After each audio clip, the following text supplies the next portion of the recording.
Compliments of the season and welcome back to the channel. This is Nasa's Thread. So today we'll be learning how to make this stylish top. So this top has a cowl neckline, it's backless and it comes with a Basque waistline. If it's something you're interested in, keep watching. If you're here to subscribe to the channel, do well to subscribe and let's get into this. So you'll be needing your pattern paper. You can go ahead to draft directly to your fabric, but because I'm using a chiffon fabric that moves a lot, I'm going to draft on my paper and then transfer to fabric. So I'm just marking my starting line. This line will also serve as my bust point line. Now, because this has a cowl neckline, we're going to be minusing 4 inches. Now, take note that the more inch you remove, the more exposed your bust area is going to be. So placing 4 inches on that my first line outward, I'll go ahead and mark my half length. That's your shoulder to the half length. Then go ahead and mark the full length. So I use the full length of 23 inches and I'm just going ahead to make lines at those points which I've marked. So like I said, the first line will be the bust point. So this last line we have here is our length, which is 23 inches, the waist, which is our half length, and then the bust point at the top. Now from the starting line, which is the first line, I'm going to take quarter of my round bust measurement. I'll be taking this measurement on my bust line and also on the waistline. So whatever I take on the bust line, I'll also repeat that on the waistline, and I'll just go ahead and connect both lines together. So after that, to create our back waist, I will just connect from the waist to the other end of my full length like so. You can see how I'm connecting this. We didn't take the measurement for the length. We're just connecting that and we go ahead to cut it out. So you can see this is simple and it's just simple to make. It's a simple top to make.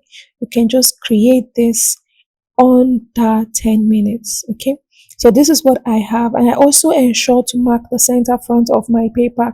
Ensure to mark yours. Now I have this fabric which is a leftover from one of my projects. I'm going to be using this is about half of a yard, so you'll be needing at least half of a yard is perfect enough. So I'm going ahead to fold this into 2 and then I'll fold again into 4 and fold again into 2, making it 4 folds. So ensure that the top of your fold is closed, okay, and also the center front of your fold is closed. Now the reason why we're folding it into 4, note that we're cutting 2 pieces of this. You're folding into 4 so that you can have 2 pieces of this, okay. One is going to serve as the main piece and the other will be the lining piece. So I'm going ahead to just use my pins to keep them in place and ensuring that I have half of an inch by the side, okay, and also at the base area. So just use your pins to keep them in place so that it stays properly and you can accurately take your measurements and cut this out perfectly. So this is what I have after pinning down. I'll just go ahead to cut it. So while cutting, I'm going to add half inch from the base like so and also by the side. This will be my stitching allowance and I will just make a notch at this other end to indicate that point. So I'm going ahead to take off my paper. Now opening this up, you can see what this looks like. All right, so this is what it looks like. So the fold we have at the top, we just ensure that we don't stitch that place later on, right? So we have this. Now the next thing I want to work on is the ropes and the loop for this piece. I've gone ahead to cut out my piece for my rope and my loop. Now note that your rope should be at most 1.5 inches wide, both for that of your loop and then the ropes. Okay, so I'll just go ahead to fold this way. You can see how I'm folding this. I'll fold half inch first on one side and half inch on the other side and fold it on top of each other to create the loop. Now for the rope to fold this, you want to first of all tuck in the ends of your rope before you do that fold so that it comes out looking neat. I'll just go ahead and do that. This is what it looks like for all three. Now I'm just going to take the measurement of the length I have for this. I didn't measure this, I just cut this out. So after taking the measurement for the length of my rope itself, I had 55 inches, and then for my loop I had 6 inches. So ensure that your rope, the rope you're using, is something that can pass through your back properly and you still have excess. At the end of the day, it depends on how much rope you want by the time you finish tying off. So for my loop, I'm just cutting it into two to create. Remember I said I had 6 inches, but I took off some part of it. I took off about 1 inch from that 6 inches, and I was left with 5 inches. And I shed that 5 inches into two, making it 2.5 inches for the piece to create my loop. Now on those points which I notched, I'm going to be placing my rope, that's long ones. I'm going to be placing my rope at those points, okay? That at the bust area, which is the top part, I'll place it down there. You can see how I'm placing this, and I will use my pin to hold it in place. I'll repeat the same thing for the other one. Place it at that point and use my pin to hold it so that it doesn't move by the time I go to stitch this down. Okay. Then after doing that, you're going to tuck in the rope properly, and then you fix your loop. So the loop is going to be around the waist area, which is at this point here. So you're just going to place it down, use the other part to hold it in place, and you pin it. Remember I said one piece of this is acting as the lining for our piece, okay, for this top.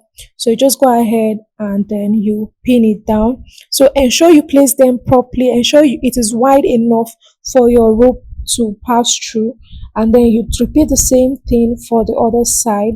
Place it, so you can place it at a distance of about 0.75 inch, which is 3/4 of an inch. Okay, you just go ahead and place it with that wideness, and then you use the other one to cover it up and you pin it down. Okay, I just did that. So I was having a little issue with this one because it was moving about, the fabric was just not staying in place. So ensure you place yours properly, pin it down so that it stays in place. Okay, and after doing that, you go ahead and pin the other areas of your piece so that you can stitch this properly. So I'm also going to pin the ends so that you want your stitchings to be perfect. So this is what it looks like after I finish pinning.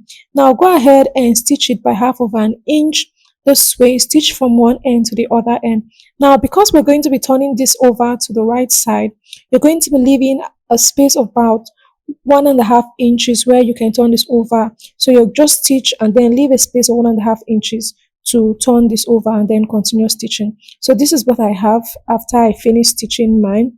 I'm just going to turn this out from that open space which I left. Okay, so you go ahead and you turn it out.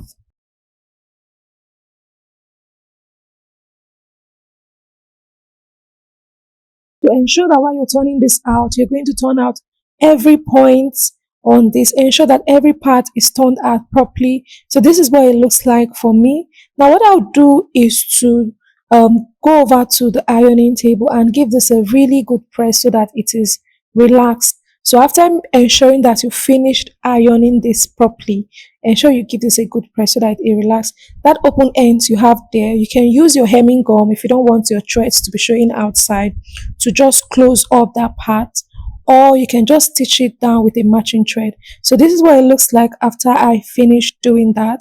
This is what the top looks like. So now when you want to wear this, you just create like a cross at the back. You're going to cross from the right to the left side, okay, and then cross from the other left side to the right side, just the way I'm doing it. This is how you're going to wear this by the time you want to put this on, and then you are going to tie this up. So this is a top that can go with the season. Okay, the weather is hot, you can just create this to wear out, you can wear it out. And if you're the type that doesn't like your body to be exposed, you can go ahead to create a kimono jacket to just cover up the back. So this is just a lovely top. So let me know in the comment section if you'll be creating this top, and if you found this tutorial helpful, Let me know also if you're yet to subscribe to the channel. Thank you for watching. Bye.